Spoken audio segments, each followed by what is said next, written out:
Good evening. President Reagan's 1983 budget proposal to Congress includes startup funds to construct a fifth space shuttle. This is a small part of the total cost, but it does indicate this administration's commitment to continue America's space efforts. It's a vote of confidence. The shuttle continues over 2 decades of involvement with space. In spite of the awesome abilities of the shuttle, though, the most exciting time for many people who watch the space program was the era of America's lunar landings. In these times of generally bad news, it's amazing to think of a time not too long ago when a president called for Americans to land on the moon. And before a decade was out, we were there. South Carolina felt a special part of that effort through the direct involvement of Lancaster's Charles Duke, Jr. Then Colonel Duke flew on Apollo XVI. It was the next to the last lunar landing. Now General Duke is out of the space program, a program that involved nearly 10 years of his career. General Charles Duke, former astronaut and South Carolinian, is our guest today on this taped edition of Open Line. Welcome back to South Carolina. Thank you. I'm delighted to be here. It's great to be back home again. Right. Wondering if you can fill folks in on what you've done since leaving NASA several years ago. Well, I officially retired from NASA in December of 1975 to go into business in San Antonio. I moved my family to a small town near San Antonio and opened a business. And for 2 years ran that business, which I then sold in April of 1978. Since that time, I have been involved with another business, a real estate development business, which has become less and less of my activities.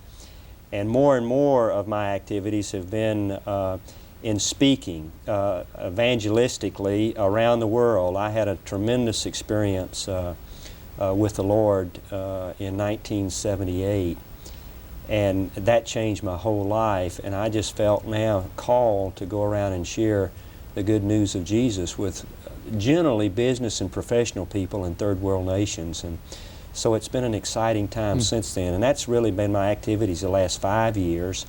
Though I'd still have Air Force Reserve duty, and I spend about 2 to 3 months a year working for the recruiting service as a special assistant to the commander. Let's take a couple of minutes and let you give us just a 2-minute biography of Charles Duke, Jr. What's the story of an astronaut from South Carolina? Gosh, I'll try to do that in 2 minutes. My brother, I have a twin brother, let me start off that way. We were born in Charlotte, North Carolina, but my folks were actually living in South Carolina at the time. And we grew up in South Carolina, though during World War II my dad was Navy and we traveled out of the state. But after the war we came back to Lancaster and settled. My brother is still there and my parents are still living in Lancaster. I went to Lancaster High School, though I graduated from Admiral Farragut Academy in St. Petersburg, Florida. From there to the Naval Academy. From the Naval Academy I volunteered for the Air Force, and that's how I ended up in the Air Force. And I spent a career in the Air Force as a fighter pilot, as a test pilot, as an astronaut. Subsequent to that time, I resigned and then went into business, and then now traveling for the Lord. When you look back now in hindsight as compared to yourself when you were younger, beginning your career in the Air Force, did you have any idea at that time when you were starting out in the Air Force that you wanted to move into the space program? None at all. In fact, my initial recollection was that the space program had passed me by. I was a young pilot at the time during the first astronauts were picked, and so I said, well, I just didn't have experience, and I really had no desire to be an astronaut. I was enjoying my fighter pilot career, but it just seemed like I progressively moved to a point of being qualified, and the NASA was also selecting more astronauts as I came along in my career, and my experience level increased. And so I ended up in 1965 seeing an article in the front page of the Los Angeles Times said, "NASA's looking for more astronauts, please apply." And about that time I realized that, well, maybe that was a good thing for me, and so I volunteered. I can't say I was a Buck Rogers fan when I was a kid and dreamed of going into space. It just wasn't that way at all. What was it that made it interesting for you?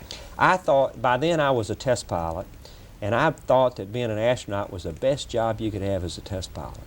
And it seemed like all my life I've always wanted to have the best job that I could have, no matter what career field I was in. And so I decided that that was the best job I could get, and so I started pressing towards that goal. Was there any point when you first got into the NASA program, the application process and the first training, where you might have had second thoughts about what you were doing? No, none. I was always, from the very minute I began the application, I felt like if I got selected, this would be for me, and I was never disappointed. What was the path from that beginning in the program to where you sat on top of a Saturn V rocket at Apollo 16? Well, at first it was a initial orientation of about 4 or 5 months that they put us through. Then after that we were given more engineering assignments than actually flying astronaut training type things.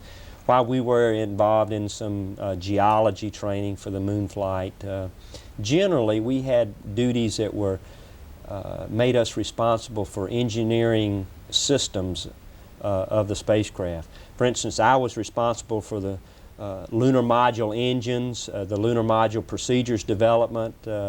I was also involved in the emergency procedures at Kennedy Space Center after the fire that killed the 3 astronauts in '67.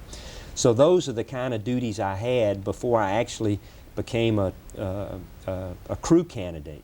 And in '69 then I went into training after Apollo XI, which was the first landing on the moon, and then I was selected for a crew, and then the actual training then started in '69, 3 years after I became an astronaut. Did you have any special feeling when your name was announced, or when you discovered that you were on the crew and you were to be on a lunar module and land on the moon? I was speechless. It was a total surprise to me. I had not even heard a rumor that my name was going to be selected, at least as best I can recall. And it was during a debriefing of the Apollo 11 mission. After that debriefing was over, Deke Slayton, the chief of flight operations at NASA, said, "Now, okay, these guys are going to be on the next cruise."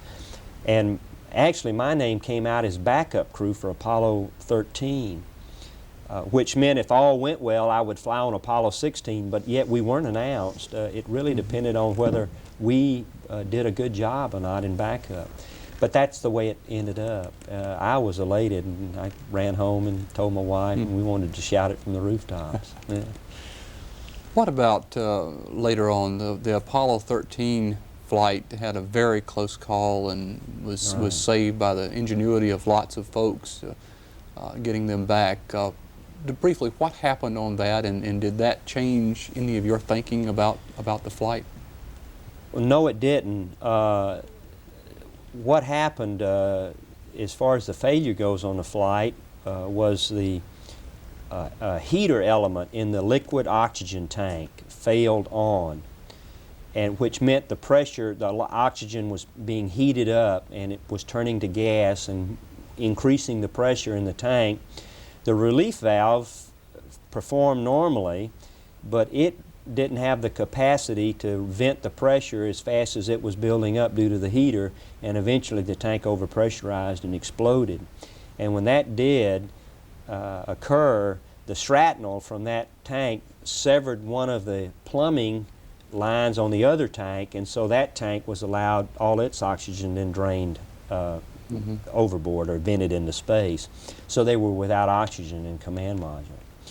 I think if the flight did anything for me, it increased my confidence in the ability of NASA to respond to some major failures and still recover the crew intact. Of course, the mission was a failure as far as the objectives go, but it was a success certainly to retrieve the crew from such a disastrous situation.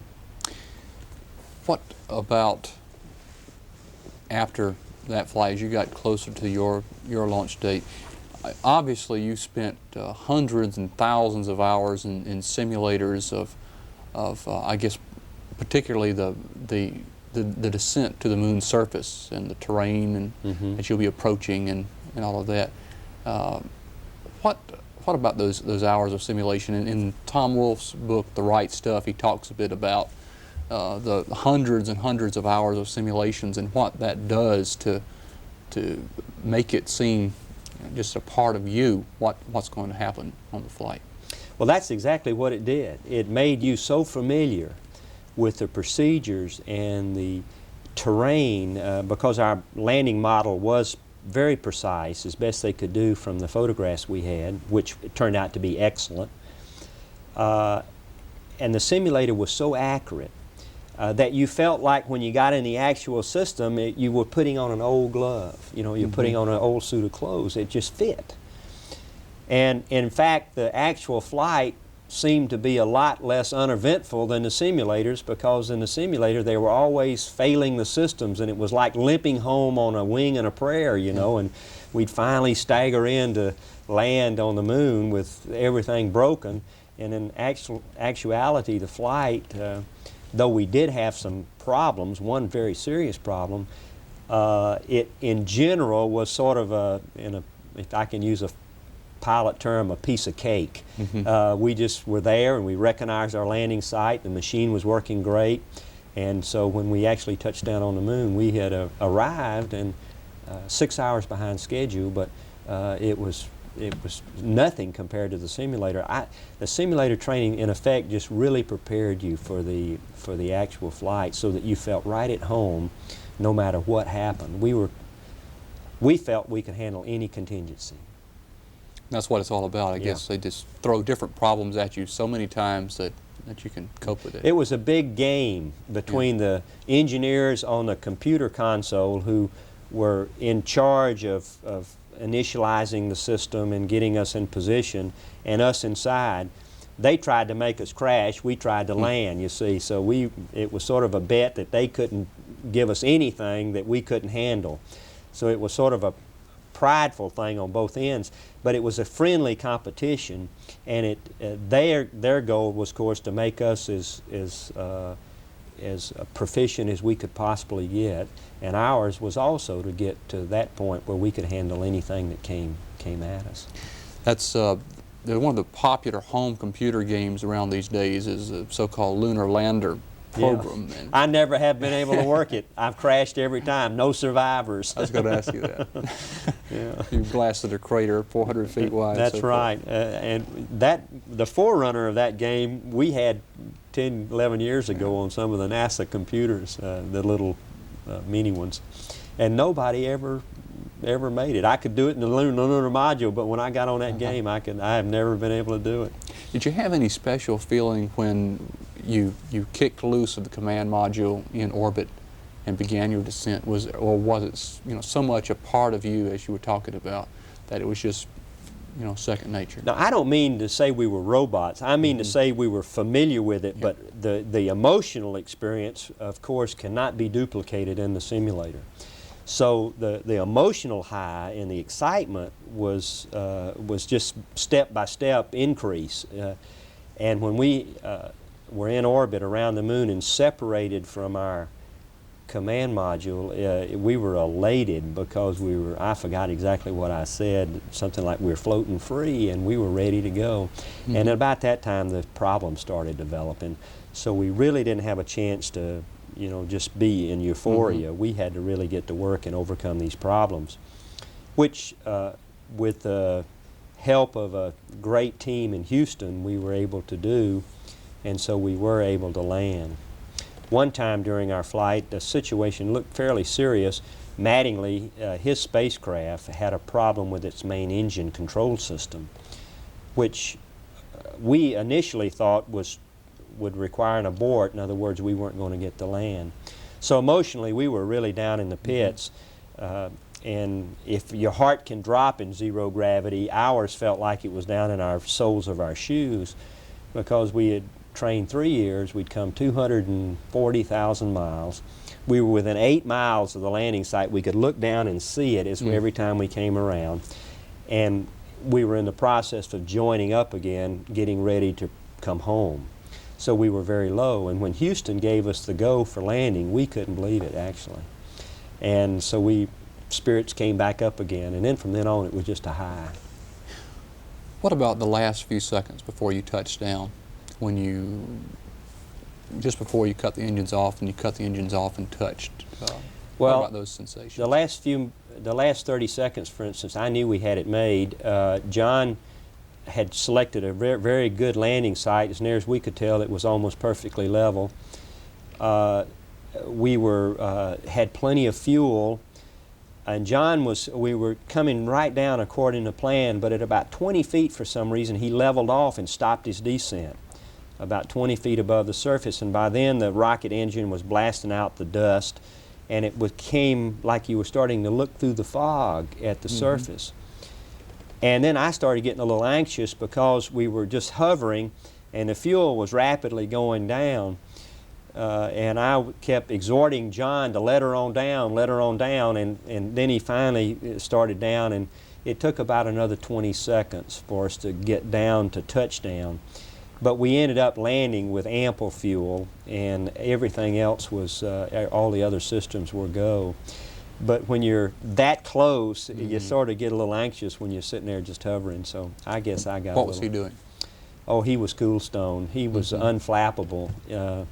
He was making sure the landing was right, and that he had all of his residual velocities null to zero so that we would come straight down.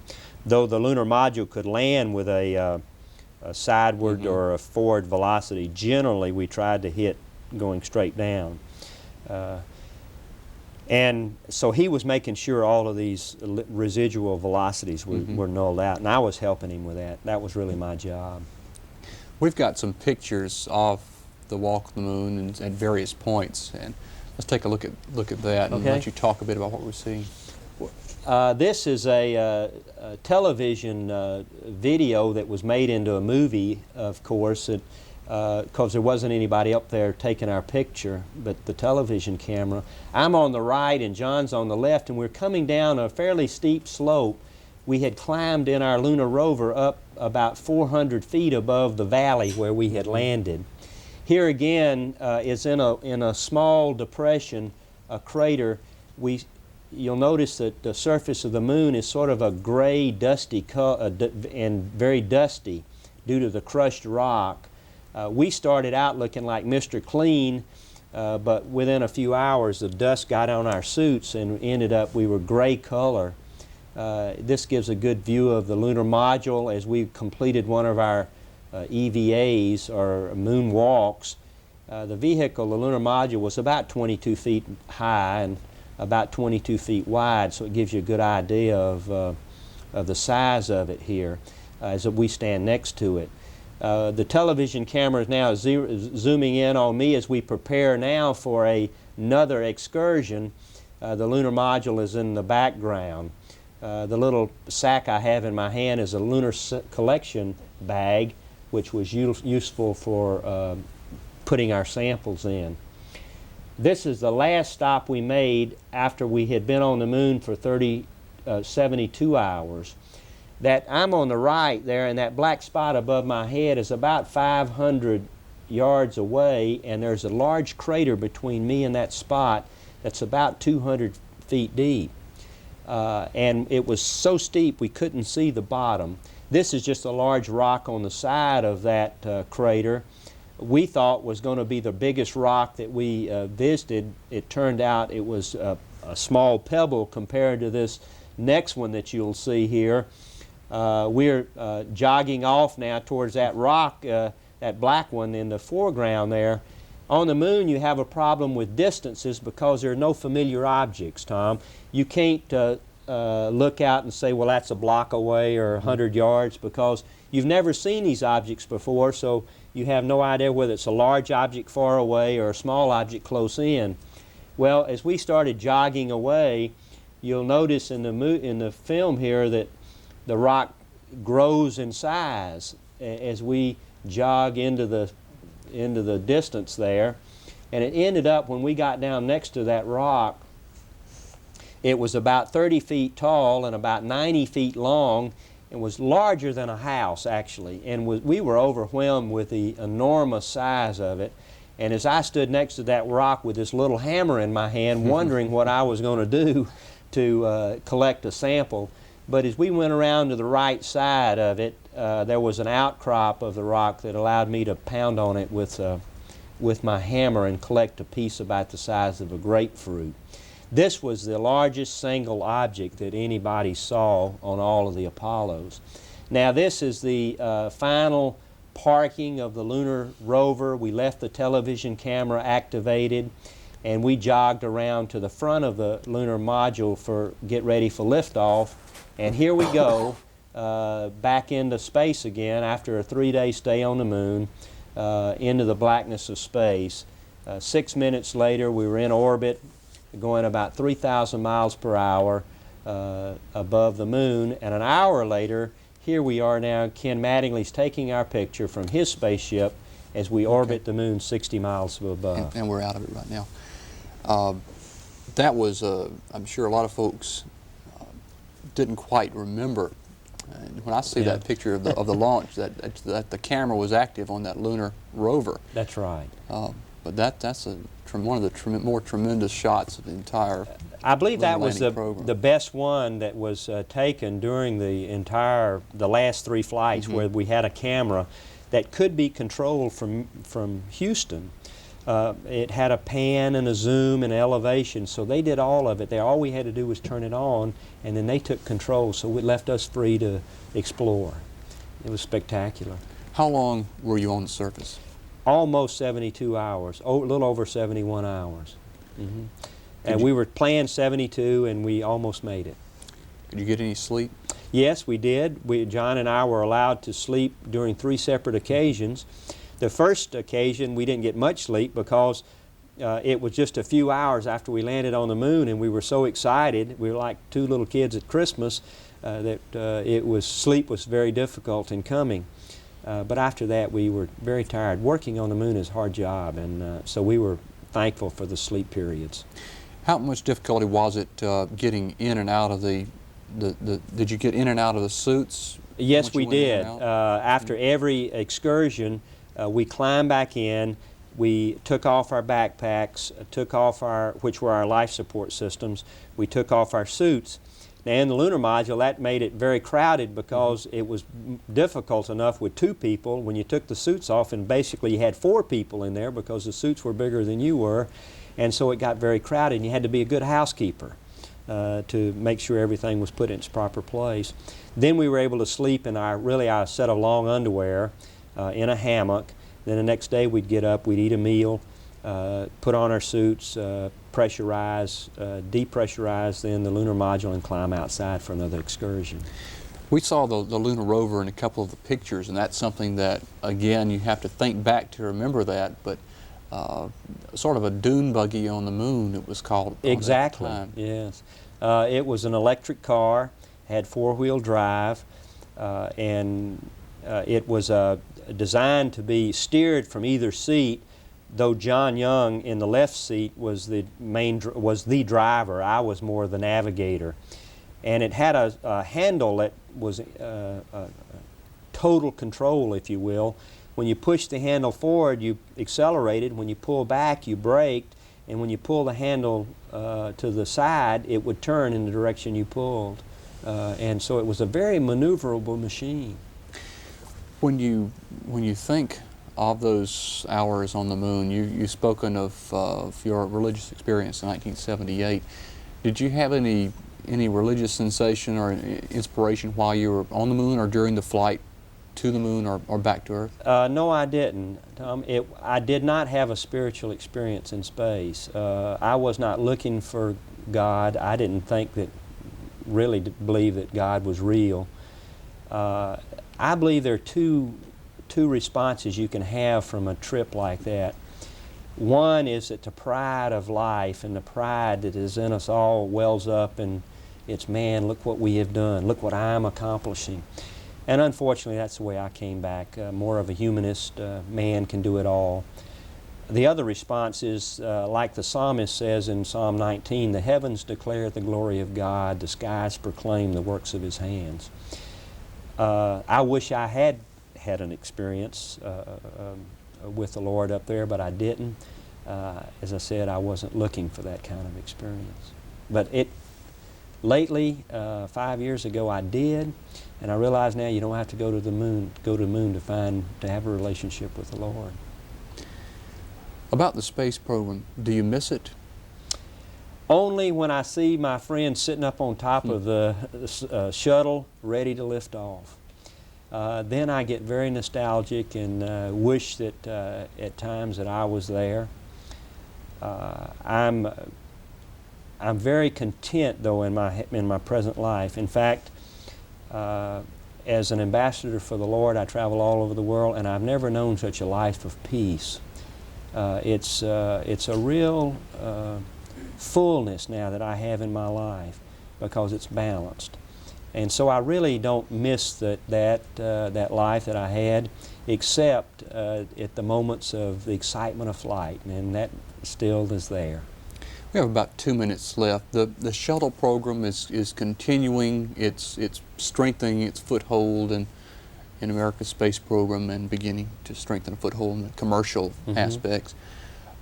Looking beyond that, Americans now in our movies, we're obsessed with space in a lot of different movies. The video games and all of that that young kids are playing, many of them are aggressive games, but many of them are space oriented.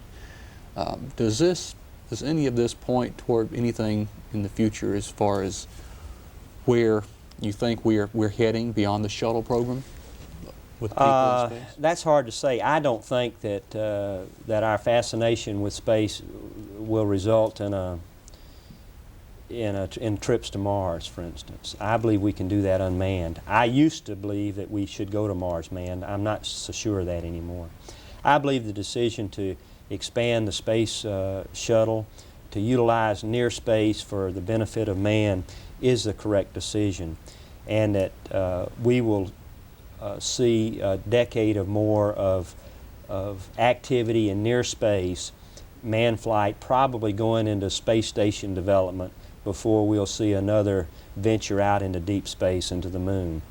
I don't believe that there is the impetus in the decision processes now of our country and our government to commit to a manned flight to Mars, for instance. I believe we're on the right track right now with Space Shuttle, and we'll see more and more of that. Okay, that's all the time we have, and our thanks to Charles Duke Jr., astronaut from Lancaster, South Carolina. Good luck to you. Thank you. Thank you for watching. Good night.